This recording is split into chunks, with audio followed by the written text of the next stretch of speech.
Good afternoon. I just wanted to introduce Attorney Justin Goulart.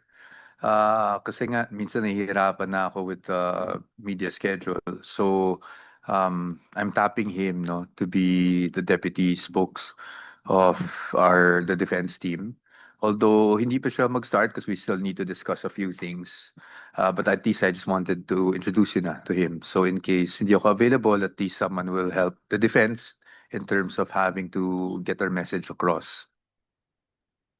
Attorney Justin Goulart is actually from Cebu, so he also speaks Bisaya, so it will also help us sa regional level. Okay, so we'll take our questions. Yes, go ahead.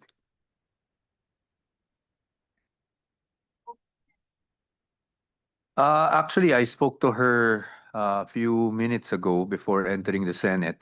Hindi pa siya sure, no, kung makakapunta siya today. Unsure pa dahil meron siyang mga scheduled meetings. Titingnan pa daw kung makakahabol or hindi. But again, hindi pa po sure. Just para lang sa kalaman ng lahat.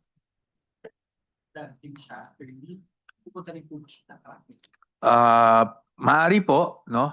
Hindi lang namin din-discount. Ayoko lang sabihin categorically dahil nga hindi pa siya sure dahil ang huling sabi niya sa akin when I was trying to confirm kung pupunta siya, because she's in Manila, but she has several meetings scheduled. So titingnan lang daw niya kung makakahabol siya. So I guess it will depend on kung meron pang ongoing, no, at that time.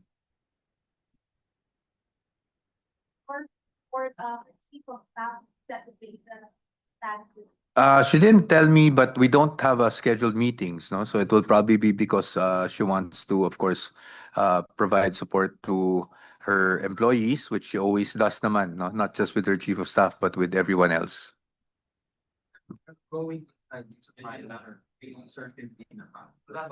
Wala pa kasi hindi nga niya masabi kung anong oras siya o kung makakahabol siya. Basically, tinanong ko siya kung makakapunta siya today. Ang sabi lang niya sa akin, unsure because I have meetings, but tingnan natin kung makahabol. Ano yung expectations natin for the fifth day of the impeachment trial? Well, tuloy pa rin yung cross-examination namin today. Hindi tayo natapos kagabi. So itutuloy namin where we left off kagabi. And then we'll see kung may time for the next witness, no? If it will be Attorney Laika. Sir, kahapon po ba napanood ni VP Sara? Ano ba masasabi niya? Wala naman kami na pag-usapan tungkol sa kahapon. Usually we don't talk about these things na kasi actually kami sa defense we're also busy. Wala naman siyang napaabot. Ang alam ko lang is she will be in Manila today. Kaya natanong ko lang siya. Kasi I'm sure everyone's curious kung I've been getting questions since yesterday, no? And so I asked her lang this morning kung nasa Manila na siya at kung makakapunta siya. So she's in Manila, but she has several engagements. So hindi talaga masabi kung makakaabot siya. Although sinabi naman niya na kung makakahabol, tingnan na lang daw natin.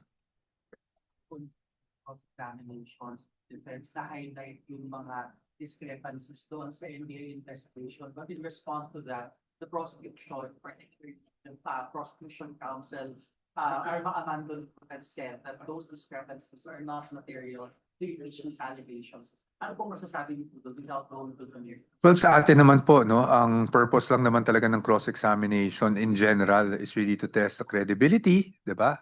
At ng witness para matest din natin yung truthfulness ng kanyang testimony. Whether it's material or immaterial is something that is left to the discretion of the Honorable Impeachment Court, no?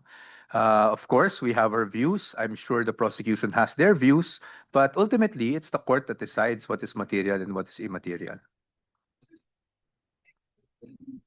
manner ng pagtatanong ni Attorney Pinto, okay daw yun, no, butakin yung testimony ng prosecution instead of yung mag-object ng mga object ng victims. As our good. Well, of course, we respect the opinions of every expert, but may kanya-kanyang style and hindi lang naman kanya-kanyang style. It also depends. Yung pag-object naman po, hindi naman po yan strategy. Hindi naman po strategy ng defense team na object na lang tayo ng object. Hindi po ganun yun, no? The objection will depend on the question propounded by the opposing counsel. So kung katulad kahapon, wala naman kami nakitang talagang basis to object, nakikita nyo naman, reasonable naman po kami, hindi naman kami nag-object. Pero kung objectionable naman talaga yung question, we also will not be doing justice to our client. We will not be doing our jobs kung hindi kami mag-object. So, ganun lang naman po yun. It's not, natanong na rin ako last week if objections are a matter of legal strategy. They're not. They're under the rules. And under the rules, if a question is objectionable, counsel must object unless we're okay to waive that objection. Kahapon po sa akin, specific allegation on the assassin, particular Senator Judge Bamakin asked if you had specific denial or rank blanket denial. For the record ng attorney, meron po ba tayong specific denial on the alleged non-contact? Ako, ang hirap ng tanong kasi it will go to the merits, especially against a question of a senator judge, no? But we placed our answer on record, and I think the issue here is whether a specific denial is even required in a proceeding, knowing fully well kung ano yung charge, no, against the vice president, which is grave threat, yung pinapalabas sila na charge. So that's the question, but I will not answer that because that will go into the merits of the case.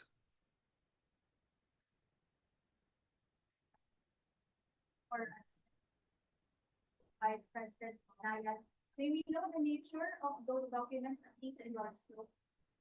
We cannot because again we do not telegraph what we do. We will be doing again an injustice to our client if we start telegraphing our moves kasi syempre ma-anticipate na ng kabila. That's just how litigation is, and I hope you understand. But definitely the evidence is there, and just wait for our turn, no, to present our evidence in chief. Place or not dun sa part ng That is, I think, part of our reserve list. Sorry? Again, ma'am, I will not answer this question. I know how insistent and persistent you have been with me, but I beg for your patience because, again, we do not telegraph, ma'am. Sir, witness po na magpapatuto kung sa sinasabi natin ng Operation Rowan. We'll see. We'll see if needed. No, we'll see if needed.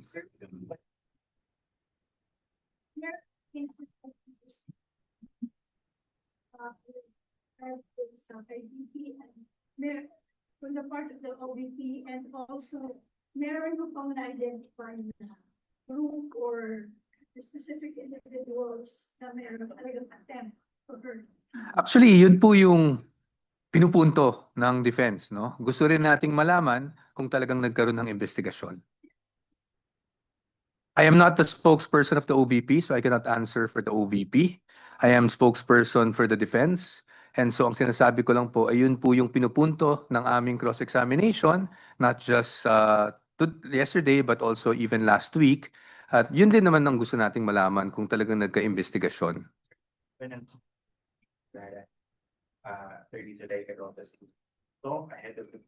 I wouldn't know. I'm not privy to that. Again, sir, I have to clarify to the media, I am not the spokesperson of the OBP. I am not connected to the OBP. So anything that happens to the OBP, I'm not privy to. Well, ganun naman ang character at nature ni VP kahit noon pa man. Hindi naman po bago yan. No? So, but again, we'll see na lang po kung makakadalo siya. Maybe this information. Which information, ma'am? Again, ma'am, if I tell you what our theory is, obviously that's telegraphing our defense. And secondly, that's, as I've told you last week, we cannot talk about the merits, ma'am. I hope you understand. ng typo error kahapon, maling petsa at data number. Sabi ng PROSEC, it did not diminish the threat itself. At malinaw daw at malakas na ebidensya, yung mismong video threat ni VP. Ano po reaction nila? Tama po. Nasabi nga po yan, but again, I'll repeat my answer kanina. Whether may na-establish o walang na-establish, that is really up to the impeachment court, no?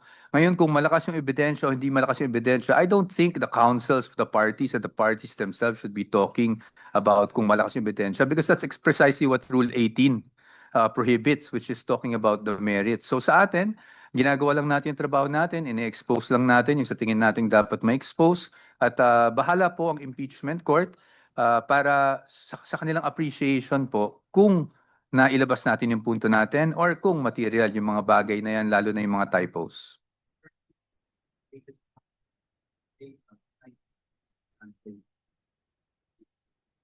Hmm.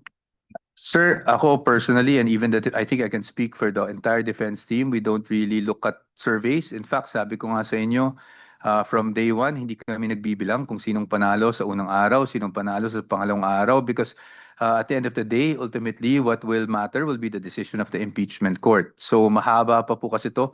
So kung magbibilang tayo, I think it will be a futile exercise. Sabi kahapon ni Attorney Bindukan, halfway na siya dun sa process. Mm. Do you think po isasala ngayon si Attorney Sulaiman ng office? Or baka mahaba pa dahil may redirect pa at pitik po? Well, kami naman, kung maisasala ngayon, handa naman po kami. It will depend nga kung magkakaroon ng redirect or recross. But yeah, halfway na po yung cross-examination. No, the team was also discussing earlier before I entered the room. So definitely matatapos kami. Kung maisasalang si Attorney Lopez, hindi ko po alam, but kung maisasalang naman siya ngayon, handa naman po yung defense. Si House Prosecutor Terry Don sa line of questioning ng defense team sa cross-examination kay NBI Regional Director Attorney Jeremy Noto. At sabi niya, yan na ba yung best nyo? Galingan niyo pa ng konti. Any comment po? Congressman Redon is entitled to his own opinion, and I don't think it would be appropriate for me to comment on that. We do not engage in such discourse. Doon sa isa sa mga defense kahapon, isa sa mga na-upload na line of yung case theory ng defense ay basically I'm saying it, but allegedly biased yung NBI report because it only focus on the threats against the president but not on the vice president. Why? Ano po ang rationale ba? Bakit po kailangan defense po yung NBI? So like you said po, it goes into... Like you said po, it goes into bias, basically, because then now the report is questionable. But whether we were able to establish bias once again is not something for us to say in the media because it would be unfair to the other party, no, to our opposing counsels.